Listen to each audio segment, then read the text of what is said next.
আমি তোমাদের একটা ঘটনা বলবো যা শুরু হয়েছিল এক অদ্ভুত জানালা দৃশ্য দিয়ে। আমি তপন পাশের কোয়ার্টারে রান্নাঘরে দাঁড়িয়ে থাকা এক বৌদিকে প্রথম দেখেই মনে হয়েছিল এই দৃষ্টি সরানো অসম্ভব। তারপর একদিন হঠাৎই তিনি আমাকে ডাকলেন নিজের ফ্ল্যাটে। সেদিন থেকে আমাদের মাঝে শুরু হলো এক নীরব অদৃশ্য আলাপ যা ধীরে ধীরে টেনে নিল আমাকে এক গোপন জগতে। একদিন দুপুরে বাড়িতে কেউ ছিল না। হঠাৎ বৌদির ফোন, তুমি একটু আসবে। তার কণ্ঠে ছিল অদ্ভুত কোমল টান, যেন কিছু বলতে চান কিন্তু মুখে বলছেন না। আমি পৌঁছাতেই বুঝলাম আজ বৌদি ধীরে ধীরে আমার খুব কাছে আসছেন। বন্ধুরা, তারপর কি হয়েছিল সেটা গল্পেই বলছি। তবে একটা অনুরোধ, আমার চ্যানেলটা সাবস্ক্রাইব করে পাশে থেকো যাতে আমি তোমাদের আরও এমন ধরনের গল্প উপহার দিতে পারি। চলো শুরু করি। তপনের বয়স 24। সদ্য বিয়ে পাশ করেছে, নিজের খরচ চালাতে কিছু টিউশন করে। তার মধ্যে একটি এক সরকারি অফিসারের কোয়ার্টারে থাকা পরিবারের 2 মেয়েকে পড়ানো। কোয়ার্টারগুলো এমনভাবে তৈরি, এক ঘরের জানালা দিয়ে পাশের কোয়ার্টারের ঘরও স্পষ্ট দেখা যায়। যেদিন প্রথম তপনের চোখ গিয়ে পড়ল সেই পাশের কোয়ার্টারের রান্নাঘরের দিকে, সেই দিনটা থেকেই যেন কিছু বদলে গেল তার ভেতরে। সেদিন সকাল 10টা, তপন পড়াচ্ছে সুভাষবাবুর মেয়েদের। হঠাৎ চোখ চলে গেল পাশের ফ্ল্যাটে। সেখানে রান্নাঘরে দাঁড়িয়ে একজন মহিলা, ব্যস্ত রান্না। পাতলা কাপড়ের ঘেরা টোপে লুকোনো শরীরের আকৃতি যেন জানালার কাচ ভেদ করে তপনের চোখে এসে লাগল। তার নাম বুলি বৌদি, পাশের ফ্ল্যাটের অফিসার সুবোধবাবুর স্ত্রী। অন্য দেখে তপনের পড়ানোর বাড়ির গৃহবধূ রুলি বৌদি, দুজনেই বয়সে তরুণী, স্বভাবে মিষ্টি আর দেখতে অসাধারণ সুন্দরী। তপনের চোখ প্রথমে সরে আসতে চাইছিল, কিন্তু মনের ভেতর এক অদ্ভুত কৌতূহল তাকে আটকে রাখল। বলি বৌদির কাজের ভঙ্গি, কখনো হালকা ঝুঁকে কিছু নেওয়া, কখনো জানালার দিকে তাকানো, এসবই যেন তপনের বুকের ভেতর এক অদ্ভুত স্রোত বইয়ে দিল। সেদিন পড়া শেষ হলেও তপনের মন আর স্বাভাবিক ছিল না। ঘটনাটা যেন শুধু চোখের দেখা নয়, এক ধরনের অজানা টান যা তাকে বুঝিয়ে দিল জানালার ওপারে হয়তো আরও কিছু গল্প লুকিয়ে আছে। সেদিন পড়া শেষে যখন তপন বেরোচ্ছিল, পিছন থেকে মৃদু এক ডাক এলো, শোনো, একটু এসো তো। তপন ঘুরে তাকাতেই দেখল ডাক এসেছে পাশের ফ্ল্যাট থেকে বুলি বৌদি, দাঁড়িয়ে, চোখে এক অদ্ভুত হাসি, যেন কিছু বলতে চাইছেন কিন্তু সরাসরি বলছেন না। তপন এক মুহূর্ত ইতস্তত করল, কিন্তু পায়ের অদৃশ্য টান তাকে ওদিকেই নিয়ে গেল। ফ্ল্যাটের ভেতরে পা দিতেই যেন অন্য এক জগতে প্রবেশ করল সে। ঘরের হাওয়ায় ভাসছে সদ্য রান্না হওয়া মশলার গন্ধ, আর তার সঙ্গে মিশে আছে এক ধরনের মিষ্টি সুগন্ধ যা সম্ভবত বৌদির থেকেই আসছে। বসো, আমি 1 মিনিটে আসছি বলে বৌদি ভিতরের দিকে চলে গেলেন। তপনের চোখ অনিচ্ছা সত্ত্বেও ঘরের সাজসজ্জা থেকে সরে গিয়ে দরজার ভাগ দিয়ে ভিতরে তাকিয়ে পড়ল রান্নাঘরের আলো। বৌদি জল নিতে ঝুঁকেছেন, চুলে হালকা ভেজা ভাব, কপালের পাশে কয়েকটি চুল গাল ছুঁয়ে গেছে, হাত কাটা হালকা কাপড়ে তার অবরূপ যেন মাটির ভাঁজে ফুটে ওঠা মূর্তির মতো স্পষ্ট। তপনের বুকের ভেতর ধবধব শব্দ আরও বেড়ে গেল। মনে হচ্ছিল এই দৃশ্য চোখে নয়, সরাসরি হৃদয় গেঁথে যাচ্ছে। কিছুক্ষণ পর বুলি বৌদি ফিরে এলেন, হাতে চায়ের কাপ, চোখে এক অদ্ভুত দৃষ্টি, যেন মাপছেন তপনকে, যেন যাচাই করছেন এই তরুণকে নিজের মনের ভেতরে জায়গা দেওয়া যাবে কিনা। তুমি পড়াতে এসে সব সময় তাড়াহুড়ো করে চলে যাও কেন? বৌদির কণ্ঠে ছিল মৃদু অভিমান মেশানো কৌতূহল। তপন এক মুহূর্ত চুপ করে থেকে বলল, সময়মতো ফিরতে হয়তো, তবে আজ যদি বলেন বসে যেতে পারি। বৌদি ঠোঁটের কোণে হালকা হাসি ফুটল। বাইরের রোদ তখন জানালার কাছে পড়ে সোনালি আলো ছড়িয়ে দিচ্ছে, আর ঘরের ভেতরে যেন অদৃশ্য কোনো পর্দা ধীরে সরছে, যেখানে শুরু হবে দুজনের অচেনা কিন্তু গভীর গল্প। চায়ের ধোঁয়া ধীরে ধীরে মিলিয়ে যাচ্ছিল, কিন্তু ঘরের ভেতরে তৈরি হচ্ছিল এক অদৃশ্য উষ্ণতা যা কেবল দুজনেই অনুভব করছিল। বলিবদি কপটা নামিয়ে তপনের দিকে তাকালেন, চোখে কেমন গভীর দৃষ্টি যা কথার থেকেও বেশি কিছু বলে দেয়া। তুমি খুব চুপচাপ, বৌদি বললেন, তবে চোখ সব বলে দেয়া জানো। তপন হেসে ফেল, কিন্তু বুকের ভেতরের ঢেউ যেন সামলাতে পারল না। সব কথা মুখে বলার দরকার হয় না বোধহয়, সে উত্তর দিল। বৌদি আর কিছু বললেন না, শুধু ধীরে ধীরে জানালার দিকে হাঁটলেন। জানালা দিয়ে বাইরে রোদে ভাসছে গাছের পাতা, আর ভেতরে রোদ এসে পড়ছে তার কাঁধে। আলো আর ছায়ার খেলায় তার অবয়ব যেন আরও রহস্যময় হয়ে উঠল। হঠাৎ তিনি ফিরে তাকিয়ে বললেন, তুমি কি কখনো ভেবেছ কারো সঙ্গে কথা বলতে বলতে সময় থেমে যেতে পারে? তপন থমকে গেল। এই প্রশ্নটা শুধু কৌতূহল নয়, এর ভেতরে ছিল আমন্ত্রণ, ছিল অচেনা এক সীমানা পেরোনোর ইঙ্গিত। তপন ধীরে ধীরে জানালার পাশে গিয়ে দাঁড়াল। দুজনের মাঝে আর কোনো দূরত্ব রইল না, শুধু নীরবতা, যেখানে শ্বাসের শব্দও যেন স্পষ্ট শোনা যাচ্ছে। সেই মুহূর্তে তপনের মনে হচ্ছিল যদি হাত বাড়িয়ে দেয় তাহলেই নীরবতা ভেঙে যাবে। কিন্তু তার সঙ্গে বদলে যাবে সবকিছু। বুলি বৌদি সামান্য এগিয়ে এলেন, চোখে একরাশ মায়া, ঠোঁটে হালকা হাসি। আর সেই নীরব মুহূর্তেই তপন বুঝল সে অদৃশ্য সীমানার ঠিক প্রান্তে এসে দাঁড়িয়েছে। জানালার পাশে দাঁড়িয়ে দুজনের মধ্যে নীরবতা আরও গভীর হয়ে উঠছিল। বাইরে রোদে গাছের পাতা দুলছে, অথচ ঘরের ভেতরে সময় যেন স্থির হয়ে গেছে। তপনের বুকের ভেতর ধবধব শব্দ যেন কানে শোনা যাচ্ছিল। বুলি বৌদি মাথায় একটু কাত করে তপনের দিকে তাকালেন। সে দৃষ্টিতে ছিল না কোনো দ্বিধা, বরং একরাশ কোমল আমন্ত্রণ। তুমি সবসময় এত দূরে দাঁড়াও কেন? শব্দগুলো ধীর, কিন্তু তপনের ভেতর ঢেউ তুলল। তপন কিছু বলার আগেই বৌদি হালকা করে জানালার ফাঁকটা বন্ধ করে দিলেন।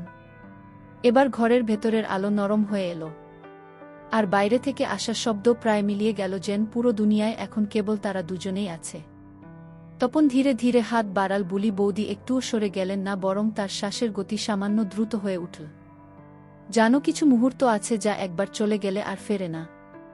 বৌদির গলা কেঁপে উঠল, কিন্তু চোখে ছিল অদ্ভুত দৃঢ়তা। তপনের আঙুল ছুঁয়ে গেল তার হাতের পেছনের অংশ। এক মুহূর্তের জন্য বৌদি চোখ বুজে নিলেন, আর সেই ক্ষণিক স্পর্শেই যেন অদৃশ্য সীমানা ভেঙে গেল। হাওয়া গাঢ় হয়ে উঠল, শ্বাসের শব্দ আরও কাছে এলো, আর নীরবতার ভেতরে জন্ম নিল এমন এক বোঝাপড়া যার কথায় প্রকাশ করার দরকার নেই। সেই মুহূর্তে দুজনেই কোনো কথা বলল না, শুধু চোখের ভাষায় চলছিল এক অদৃশ্য আলাপ, যেখানে প্রতিটি দৃষ্টি, প্রতিটি শ্বাস ছিল যেন এক একটা অঘোষিত বাক্য। বুলি বৌদি ধীরে ধীরে হাত সরিয়ে নিয়ে টেবিলের উপর রাখা কাপটা ঘুরিয়ে দিলেন। তারপর মৃদু হাসলেন। সব কথা আজ বলার দরকার নেই, কিছু কথা সময়কে দিয়ে রাখতে হয়। তপন বুঝতে পারল এ শুধু আজকের মুহূর্ত নয়, এটা এক শুরু, যার ভেতরে লুকিয়ে আছে অনেক অনুচ্চারিত প্রতিশ্রুতি। ঘরের বাইরে হঠাৎ কারোর হাঁটার শব্দ ভেসে এলো। বুলি বৌদি দ্রুত সরে গিয়ে জানালাটা আবার অর্ধেক খুলে দিলেন, যেন কিছুই ঘটেনি। তার স্বাভাবিক ভঙ্গি দেখে মনে হচ্ছিল মুহূর্তখানেক আগের নীরব আবেগ যেন কেবল তপনের কল্পনা ছিল। কিন্তু তপন জানত এটা বাস্তব, এবং এ বাস্তবদের বোঝা সে একাই বহন করবে, যতদিন না ভাগ্যের খেলা তাদের এক সীমানায় এনে দাঁড় করায়। বিদায়ের আগে বৌদি শুধু একবার বললেন, আবার এসো। তবে সময় নিয়ে তপন কিছু বলল না, শুধু মাথা নেড়ে বেরিয়ে এলো। পথে হাঁটতে হাঁটতে মনে হচ্ছিল আজ থেকে তার প্রতিটি সকাল আর আগের মতো থাকবে না, কারণ এখন সে জানে পাশের ফ্ল্যাটের জানালার ওপারে শুধু দেয়াল নেই, আছে এক অজানা গল্প যা ধীরে ধীরে তাকে টেনে নেবে অদৃশ্য এক গোপন জগতে।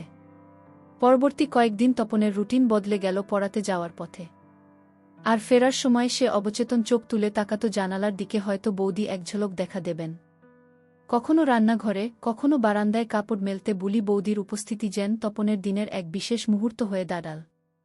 দুজনের দৃষ্টি মিললেই চোখে খেলত একরাশ দুষ্টু হাসি আর এক অদ্ভুত বোঝাপড়া, যেন কিছুই ঘটেনি, অথচ সব কিছু ঘটছে।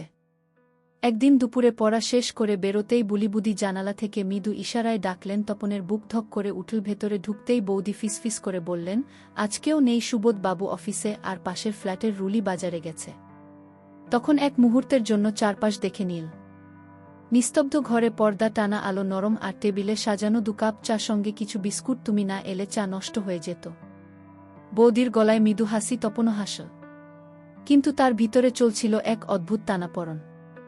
দুজনে বসে চা খেল, মাঝে মাঝে হাত ছুঁয়ে গেল, কিন্তু কেউই সেই স্পর্শ সরাল না। শব্দহীন সেই মুহূর্তে তাদের মাঝে যেন আরও দৃঢ় হয়ে উঠল এক গোপন প্রতিশ্রুতি, যার বাইরে দুনিয়ার সঙ্গে ভাগ করা যাবে না। হঠাৎ বাইরে কারো দরজা বন্ধ হওয়ার শব্দ ভেসে এলো। বুলি বৌদি তৎক্ষণাৎ উঠে দাঁড়িয়ে হালকা আতঙ্কিত স্বরে বললেন, যাও, এখনই কেউ দেখে ফেললে বিপদ হবে। তপন চুপচাপ বেরিয়ে এলো, কিন্তু জানত এই লুকিয়ে রাখা আকাশের নিচে তাদের গল্প কেবল শুরু হয়েছে, শেষ হতে এখনো অনেক বাকি। দিন কয়েক সবকিছু ঠিকঠাকই চলছিল। তপন আর বুলিবদি নিজেদের মতো করে দৃষ্টি আর অল্প কথার আড়ালে লুকিয়ে রাখছিলেন তাদের সম্পর্কের উষ্ণতা। কিন্তু এক বিকেলে হঠাৎ করেই পরিবেশ পাল্টে গেল। তপন যখন পড়াচ্ছিল তখন পাশের ফ্ল্যাট থেকে চাপা গলার কিছু আওয়াজ কানে এলো। মনে হচ্ছিল সুবোধ বাবু আর বুলি বৌদির মধ্যে কথা কাটাকাটি চলছে।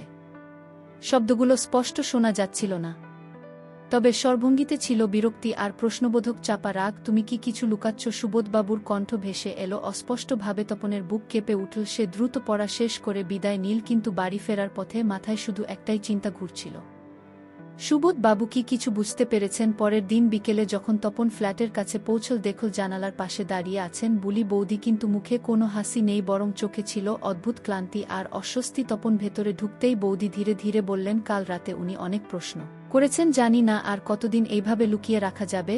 তপনের বুকের ভেতর হঠাৎ শীতল একটা স্রোত বয়ে গেল। তাদের গোপন আকাশে প্রথমবারের মতো জমল অন্ধকার মেঘ, যা হয়তো যে কোনো সময় ঝড় হয়ে নেমে আসতে পারে। দুজনেই চুপচাপ বসে রইল। বাইরের রোদ ঝলমল করছিল, কিন্তু ভেতরের ঘরে নেমে এসেছিল ছায়া আর আশঙ্কার মিশ্র এক ঠান্ডা আবহাওয়া। বিকেলটা অদ্ভুত ভারী ছিল। তপন যখন ফ্ল্যাটে ঢুকল, বুলিবদি জানালার পাশে বসেছিলেন, চোখে সেই গভীর ক্লান্তি যা শুধু রাতের অনিদ্রা নয়, বরং মনের ভিতরে জমে থাকা ভয়ের ফল। আজ আর বসো না। বৌদি ফিসফিস করে বললেন, উনি আজকাল অনেক সন্দেহ করছে। আমি চাই না তোমার জন্য আমার সংসারে ঝড় উঠুক। তপনের বুক কেঁপে উঠল। কিন্তু আমরা তো কথা শেষ করার আগেই বৌদি থামিয়ে দিলেন। আমরা ভুল পথে হাঁটছি তপন, এ পথে যত এগোবো ততই কাদা বাড়বে। কেউ জানলে শুধু আমি তুমি নয়, আমাদের পরিবারও ভেঙে যাবে। তপন চুপ করে গেল। বাইরের রোদ হঠাৎ ম্লান হয়ে এলো, যেন আকাশ ও নির্বেশুন ছিল। বৌদি গভীর শ্বাস নিয়ে বললেন, জানো তপন, সম্পর্ক শুধু আবেগ দিয়ে নয়, দায়িত্ব সততার সম্মান দিয়ে তৈরি হয়। যে এই মুহূর্তে আমরা এই দেয়াল ভাঙ্গি, সেই মুহূর্তে আমরা শুধু নিজেদের নয়, আমাদের চারপাশের মানুষদেরও আঘাত করি। তপনের মনে হচ্ছিল এই কয়েক সপ্তাহ যেন এক স্বপ্ন ছিল, মিষ্টি, রোমাঞ্চকর, কিন্তু বিপজ্জনক। শেষবারের মতো তারা একে অপরের চোখে তাকাল। সেই দৃষ্টিতে ছিল না আর আগের আমন্ত্রণ, ছিল এক মৃদু বিদায় আর গভীর অনুশোচনা। তপন দরজা দিয়ে বেরিয়ে এলো। পথে হাঁটতে হাঁটতে বুঝল, প্রতিটি সম্পর্কেরই একটা সীমারেখা আছে, যা পেরোনোর আগে ভাবা দরকার।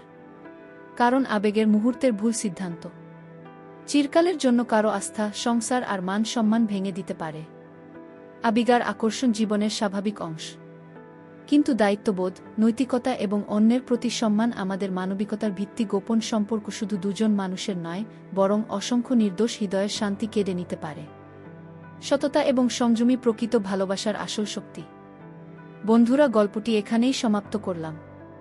গল্পটি ভালো লাগলে একটি লাইক ও চ্যানেলটি সাবস্ক্রাইব করে দেবেন। ভালো থাকবেন সবাই, দেখা হচ্ছে পরের ভিডিওতে।